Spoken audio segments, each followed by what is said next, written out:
Mesdames, Messieurs, bonjour. Bienvenue à la revue des grandes unes de ce matin. On va tout de suite en kiosque avec la revue de presse. On démarre avec le quotidien La Nouvelle Expression qui met en sa une collecte de fonds Penda Koka défi Paul Atanganji.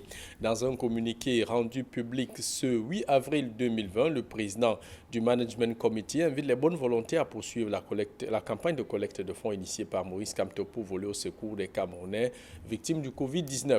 Chloroquine péril sur la production, le ministre de la Santé a autorisé la production du médicament tant attendu, mais depuis plus d'un an, il a bloqué le laboratoire devant assurer le contrôle de sa qualité.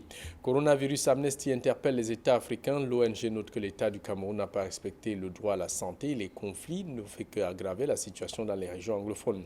Gestion de crise, Saint-Éloi Bidon, le gouvernement, le cadre du RDPC ne comprend pas comment le régime de Yaoundé refuse obstinément d'emprunter le chemin de sauvetage que les autres ont si sagement choisi. Et puis le journal parle encore du Covid-19. L'Afrique opère un saut dans le domaine sanitaire. Télémédecine, e-learning, géolocalisation des personnalités appellent à une collaboration active entre les communautés technologiques et aux quatre coins du continent.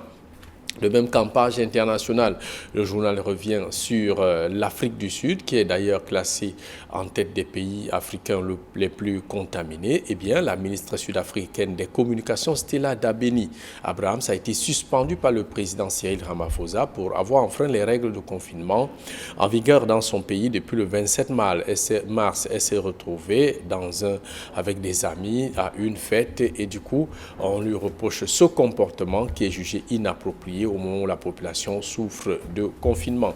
Voilà pour ce qui est du quotidien La Nouvelle Expression. Le quotidien Le Messager en une fonds de solidarité, le nouveau duel Biya-Kamto.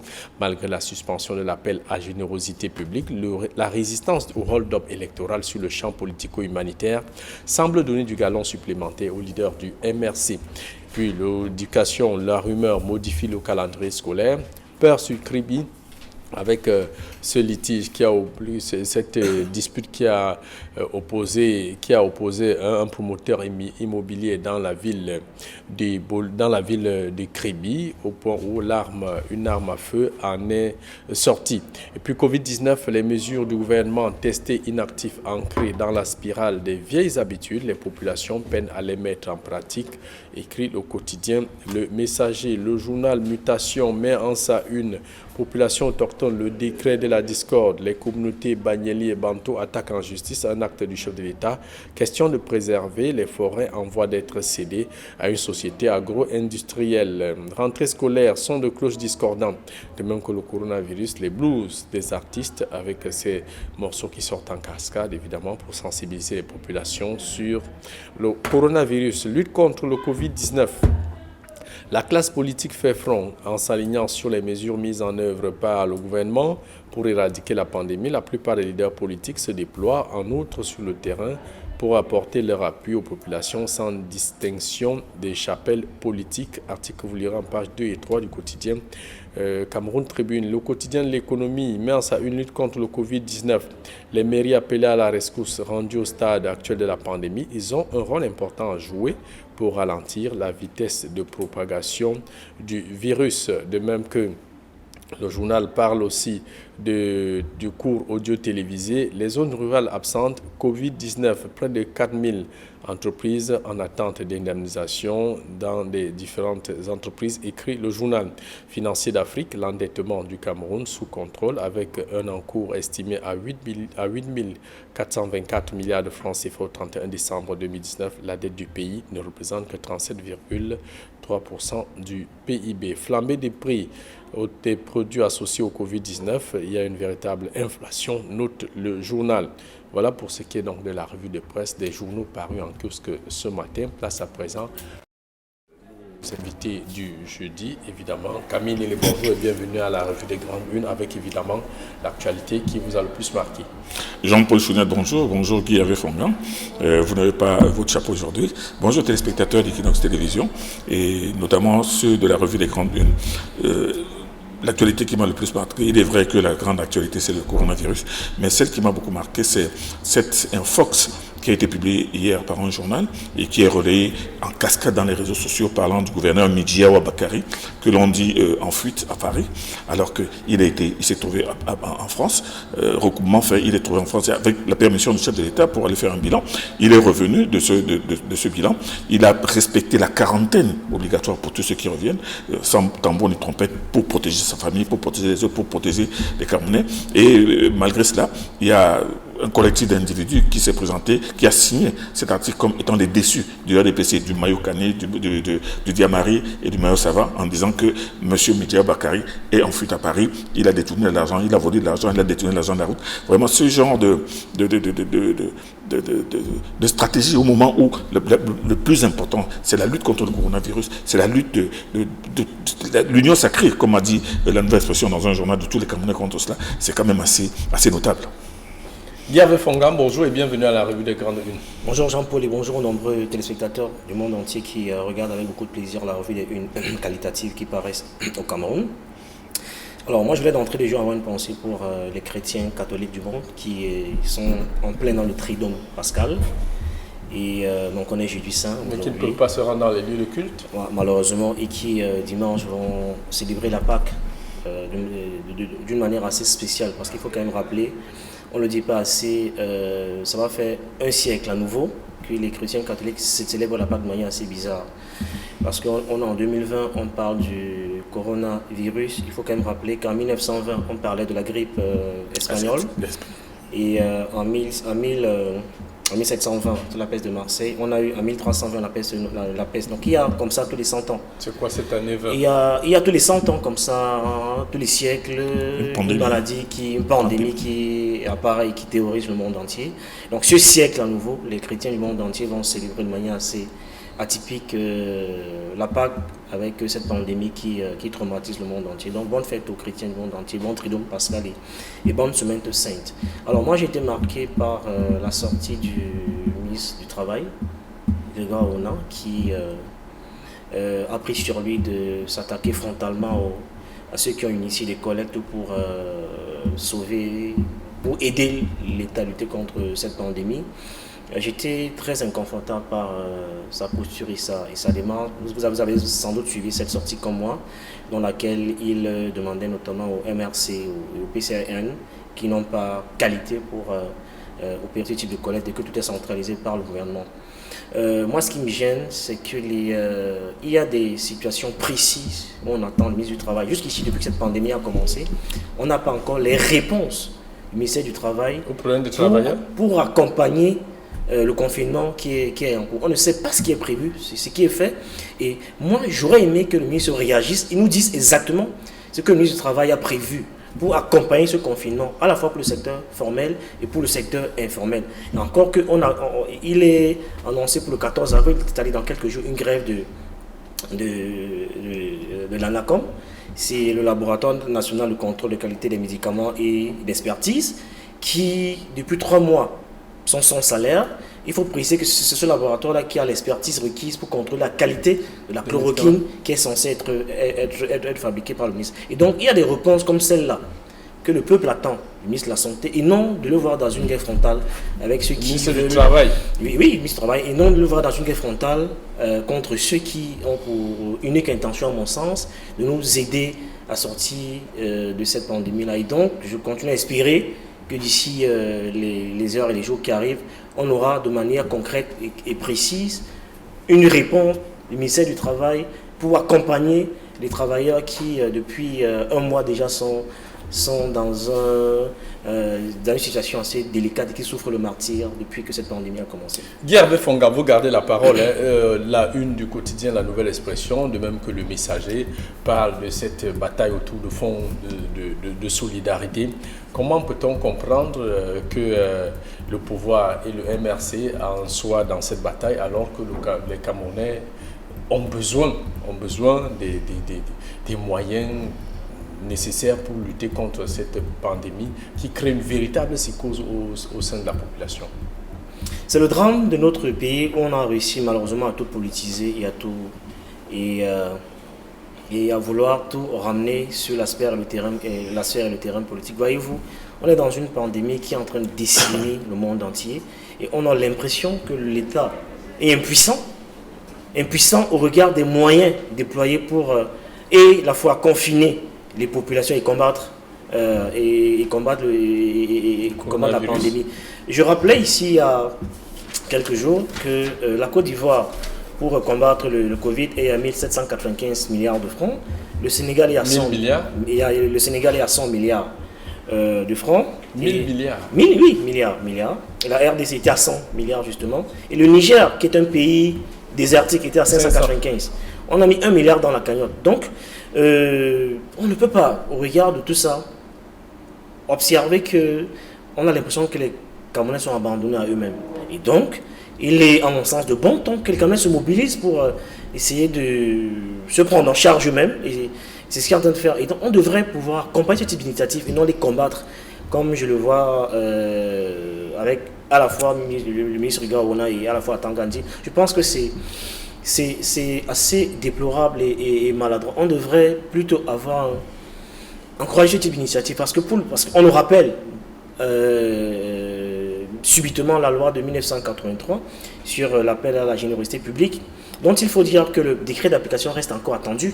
Parce que voyez-vous, on nous dit, dans cette loi, il n'y a pas de décret d'application. C'est-à-dire qu'on ne précise pas de manière claire quelle est l'autorité compétente qui doit autoriser l'appel à la générosité publique.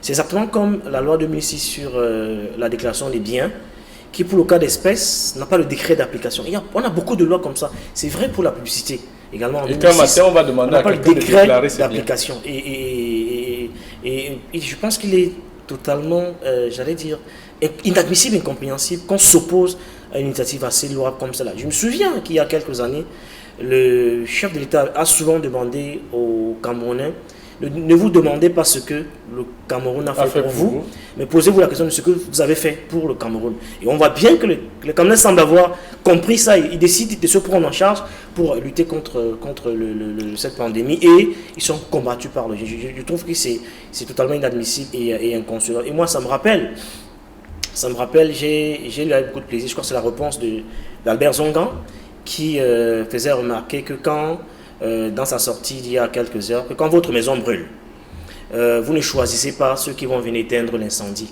Si vous commencez à regarder, à choisir ceux qui vont venir éteindre l'incendie, on peut vous soupçonner vous-même d'avoir été à l'origine de cet incendie-là. Et donc, toutes les énergies devraient être prises en compte pour accompagner le gouvernement qui semble ne pas avoir disons-le froidement, ne pas avoir les ressources nécessaires pour la preuve, le confinement dont on parle. Il n'y a pas d'accompagnement visible. Donc on ne peut pas empêcher les gens de se prendre en charge. Je pense qu'on devrait, il gagnerait le régime à mettre un peu d'eau dans leur verre et accompagner l'initiative à la fois du PCR et à la fois du MRC, qui pour moi sont des initiatives qui contribuent à rendre le confinement moins douloureux et à combattre cette pandémie. Camille Nélé, on est dans une situation où lorsque on fait prévaloir, en indiquant par exemple que le Sénégal a mis 1000 milliards, la Côte d'Ivoire a mis 787 milliards, le Niger 591 milliards, on vous répond que l'État n'a pas de ressources, la guerre au nord-ouest et au sud-ouest, Boko Haram absorbe d'énormes ressources. Et la CAN a pris beaucoup d'argent. Et quand on a une initiative comme celle-là, est-ce qu'elle ne serait pas plutôt bénéfique de l'encadrer avec tous les moyens dont l'État dispose? Il faut qu'on laisse enfin cette initiative, que je préfère ne pas associer forcément à l'image d'un parti politique, à aider la population qui traverse quand même des moments difficiles, Camille. D'abord, j'aimerais commencer par dire que comparaison n'est pas raison. Vous allez nous prendre les milliards qui sont déboursés par le Sénégal, par le Niger, par des pays qui sont moins bien nantis que le Cameroun. Je ne sais pas si dans ces pays-là, les gens meurent moins qu'au Cameroun. Le Cameroun fait plutôt partie des pays les moins contaminés et du continent et du monde. Moi, je respecte bien tout ça. Le Cameroun est le premier pays en Afrique subsaharienne. Le premier pays, il faut le dire. Non, c'est pas vrai. L'un des pays les moins contaminés. Allez bien revoir. L'un des pays les moins. Je dis en Afrique, l'un des pays les moins contaminés. S'il vous plaît, là n'est pas le débat. Dieu Hervé, je ne vous interromps pas quand vous parlez. Je respecte tout ce que vous êtes en train de dire parce que vous y croyez, vous êtes certainement sincère. Mais seulement, ce n'est pas parce que vous êtes sincère que vous avez forcément raison. Moi, ce que je veux dire, c'est que dans ce qu'on veut appeler aujourd'hui le défi de Penekoka, ça c'est le titre des journaux. Le titre des journaux. Moi je dis que cette posture du ministre de l'administration territoriale, je pense qu'elle veut dire une chose. Il ne faut pas que même cette aide, ces initiatives humanitaires aillent dans tous les sens. Si on laissait faire un individu, ce sera un autre individu qui ferait la même chose. Et le pays est un pays qui a quand même, le Cameroun est un pays qui a quand même des lois. Il y a la loi. Et cette loi, que dit-elle? Même si on nous brandit aujourd'hui que le décret d'application n'est pas encore sorti, mais cette loi existe. Ça veut dire que si vous voulez vous lancer dans une opération d'une Djangui nationale, vous devez d'abord obtenir respecter un certain nombre de dispositions légales. Donc, Camille, la loi doit être observée, même s'il n'y a pas un décret d'application. Je dis ceci, je dis ce que je veux dire. Moi, je ne veux pas entrer dans le juridisme auquel on a habitué les Camerounais depuis un certain temps, parce qu'il y a un excès de juridisme qui perd même ces populations qui ne savent rien du droit. Ce que je veux dire, c'est que quand on se trouve dans une situation comme celle-là, toutes les initiatives sont bienvenues. Moi, j'ai noté par exemple l'initiative de Aboubakar Sabat, un militant de l'opposition dont je ne voudrais pas citer le nom du parti, qui, étant un fils du Mbéry, a demandé la permission au préfet du Mbéry de venir apporter son aide, évaluée en plusieurs dizaines de millions aux populations, en savon, en liquide, comment est-ce qu'on appelle ça là, en solution hydroalcoolique, en savon et même en denrées alimentaires. Il a demandé, il a obtenu, et bon, je pense que ça va se faire lundi, puisque le préfet a dit, mais des initiatives comme celle-là, on ne les interdit pas. On a vu le milliardaire Baba Dampolo qui a donné son argent. On a vu plein de personnes qui ont donné l'argent parce qu'elles se disent qu'il faut apporter leur pierre. Or, ce que les gens ne comprennent pas, ou ceux qui sont uniquement focalisés dans cette sorte de duel permanent, de confrontation permanente, c'est qu'ils ne comprennent pas que quand vous voulez poser un acte qui relève du pouvoir régalien de l'État, vous devez d'abord vous mettre en accord, en phase avec cet État. Vous devez vous mettre en harmonie. Vous devez respecter les yeux. Vous ne pouvez pas commencer d'abord par des ultimata. Je vous donne 7 jours pour parler, je vous donne 7 jours pour faire ceci, je vous donne 7 jours parce que je vais entreprendre la vacance du pouvoir. C'est ça qui entache l'initiative. Ça entache l'initiative, c'est-à-dire déjà l'initiative manque de sincérité. Et manque de sincérité. Et à ce moment-là, vous pensez qu'en face, on va réagir comment? On va dire que votre histoire-là, nous, on a le pouvoir de ne pas la mettre en marche. Et maintenant, quand je vois M. Penekoka qui dit que malgré l'interdiction du ministre, je vais la mettre en marche, il est responsable, il va assumer. Mais je veux dire que dans un pays, on ne peut pas laisser aux individus l'initiative de prendre les décisions qu'ils veulent, quand ils veulent, parce qu'on se dit qu'on est en situation, tout le monde doit faire ceci. Non, moi je pense que nous sommes dans un pays organisé, nous sommes dans une situation assez compliquée, une situation qui demande d'abord l'humilité de tout le monde. Que personne ne se dise que non, moi je suis tel, ceci, il faut que je fasse cela, et si ça ne se fait pas, ça va marcher comme ça, et si ça ne se fait pas, je vais appeler le peuple à venir revendiquer sa légitimité. Non, je pense que cette situation aujourd'hui doit nous amener à comprendre que tous nos petits égos, toutes nos petites ambitions politiques, toutes nos petites susceptibilités de personnes, nous devons les mettre à côté, et maintenant voir dans quelle mesure nous allons travailler en synergie. Vous avez cité tout à l'heure l'exemple du Sénégal, où le président Macky Sall a reçu la classe politique et parmi lesquels contestataires qui contestent sa victoire jusqu'aujourd'hui. Mais moi, ça n'a pas été aussi simple que cela. Il y a eu des demandes, une demande d'audience. Le président a accepté parce qu'il a vu qu'il a face à lui des gens qui veulent vraiment réellement le rencontrer. Mais quand des gens vous parlent sans respecter ni votre fonction de chef de l'État, ni même votre pouvoir sur l'application des lois, ça devient un peu difficile. Et c'est ça. C'est ce qu'il faudrait enlever de la tête des gens qui lisent seulement les unes des journaux en disant que voilà, maintenant ça va encore chauffer. Penekoka est en train de défier Atangadji, Kamto et face à Biya. Non, on est aujourd'hui dans une histoire telle que et les Penekoka, et les Kamto, et même Paul Biya, que l'on attend, parce qu'il faut dire, Paul Biya. Cette absence, ce silence. Le silence de Paul Biya commence à devenir un peu gluant. Parce qu'on se sera attendu, ce n'est pas parce qu'il ne veut pas donner raison à Maurice Kamto qui dit que je te somme de parler. Mais moi, je pense qu'il devrait se faire voir une ou deux fois. On dit toujours que non, c'est son style, mais non.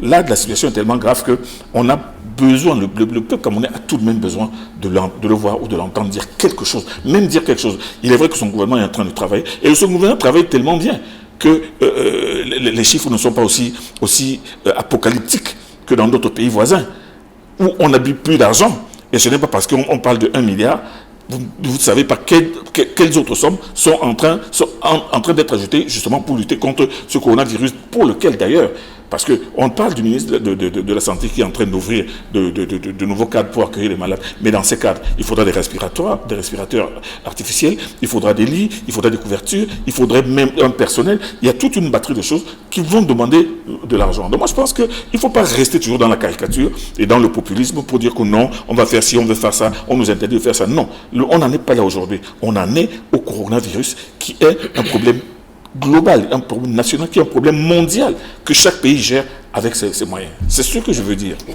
voyez que j'ai souffert. Oui, allez-y. Vous avez vu que j'ai souffert d'écouter. Mais puisque je vous écoute toujours, je vous si c'est pas d'accord. Alors non, je vous interromps jamais. Je veux dire que je suis très mal à l'aise quand le doyen parle ici de populisme, quand on parle des faits.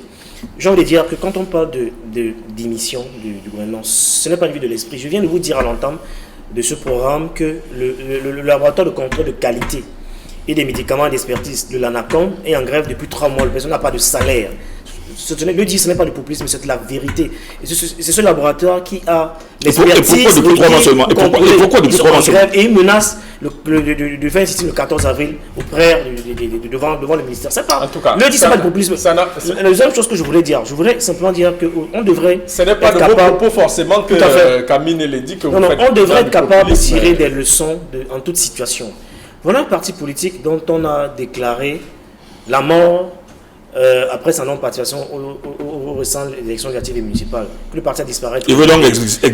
On voit bien. Il veut exister avec les cotisations. Je pense que c'est une démonstration de ce qu'on peut faire la politique autrement.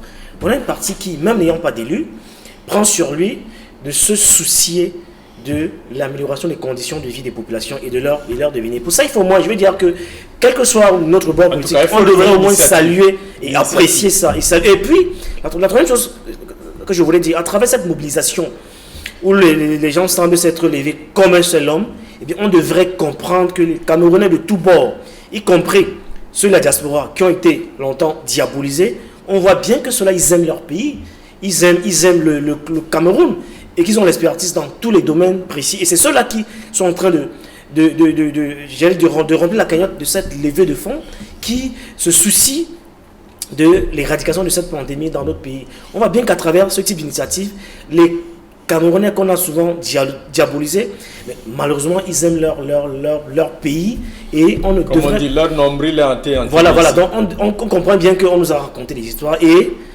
on devrait encourager l'initiative qui vise uniquement à occuper un espace, un terrain où l'État semble avoir démissionné. Bon, dans tous les cas, Camille, au-delà de tout ce qui entoure l'initiative, les intentions avouées ou inavouées qui sont prêtées à cette initiative, aujourd'hui l'initiative est lancée, l'argent est mobilisé. Est-ce qu'au moment où la psychose du coronavirus traumatise les populations, qu'est-ce qu'il faut faire là maintenant? Est-ce qu'il faut rejeter totalement l'initiative ou bien il faut l'accueillir en essayant de l'encadrer? Il faut d'abord poser une question. Est-ce que cette initiative est légale? Est-ce qu'elle est légale? Parce que vous nous avez entraîné sur un terrain juridique en disant que non, il y a cette loi qui existe, mais il n'y a pas de décret d'application. C'est pour ça que... C'est qui est vrai.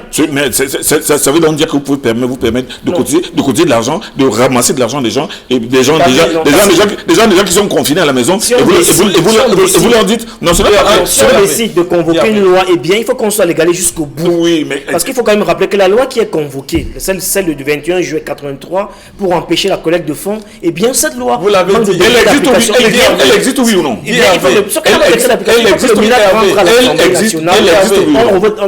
existe oui ou non? S'il vous plaît, laissez Camille. Il n'y a pas de décret d'application. Vous êtes exprimé longuement sur la question. Je vous écoute toujours religieusement. Laissez Camille et la même si je partage. On n'est pas obligé d'être d'accord sur ce qui se dit ici. Est-ce qu'il y a une loi? Oui. Est-ce que cette loi peut être évoquée ou invoquée? Oui. Mais alors, Camille, elle ne peut pas. Allons-y, Camille.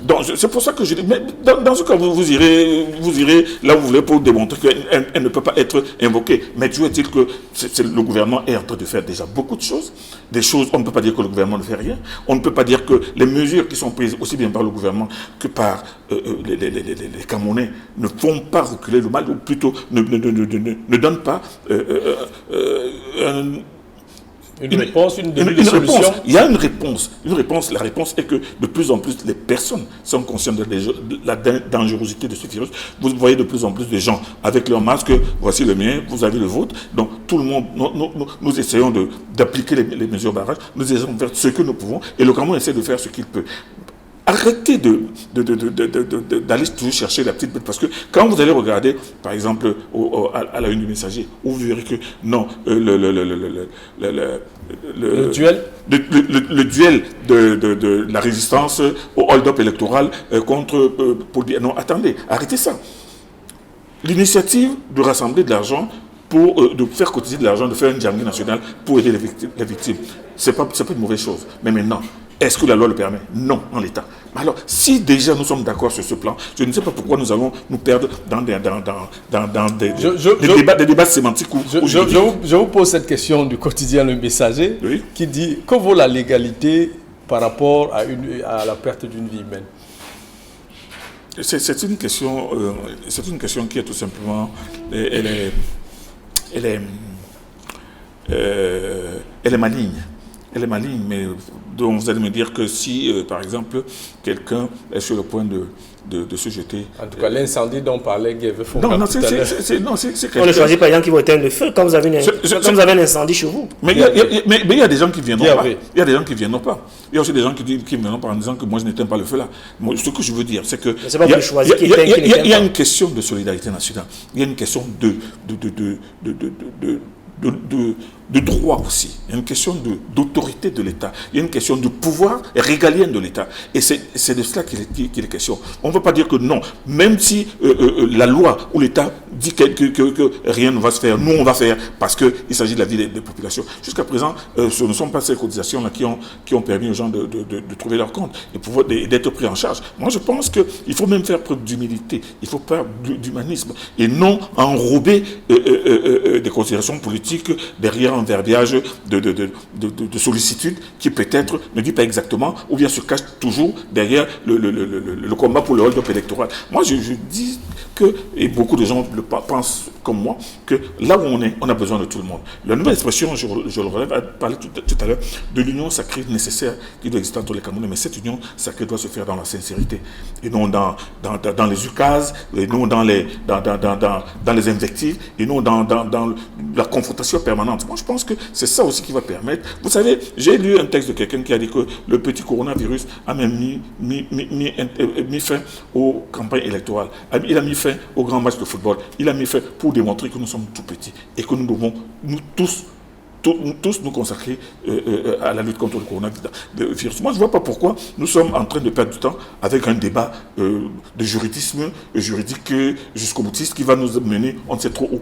Là, aujourd'hui, est-ce que M. Penekoka a le droit de collecter de l'argent?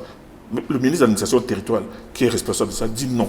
Bon, s'il veut faire le bras de fer, on verra bien. Mais toujours est-il qu'il faut que les Camerounais comprennent qu'il y a la légalité, il y a le droit face aux décisions, aux initiatives, même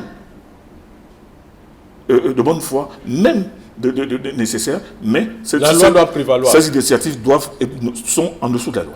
Non, moi je voulais quand même, simplement, je suis quand même surpris parce que je connais la culture du doyen Camille. Il est très bien placé pour savoir qu'il y a de très mauvaises lois. Une loi peut être légale et injuste. Vous connaissez très bien vous connaissez la loi sur l'apartheid.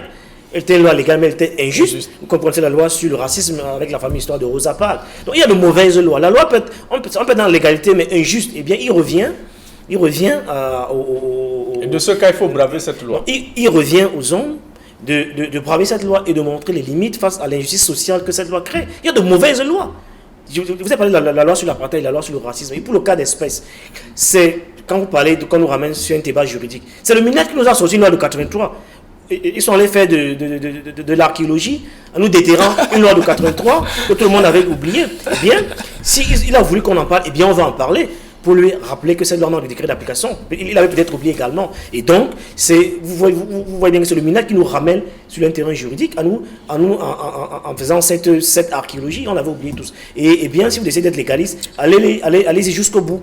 Parce qu'il ne doit pas être légal, mais mauvaise et injuste. C'est compris, c'est compris, de l'amender et de la corriger. C'est compris, Guy Fonga. Camille et Léon restent sur le Covid-19. Le quotidien Le Messager qui dit les mesures du gouvernement testées inactives, ancrées dans la spirale des vieilles habitudes, les populations peinent à les mettre en pratique, parmi lesquelles vous avez évoqué tout à l'heure, nous évoquions tout à l'heure ces mesures du ministère des Transports qui tardent, beaucoup de Camerounais tardent à mettre en pratique.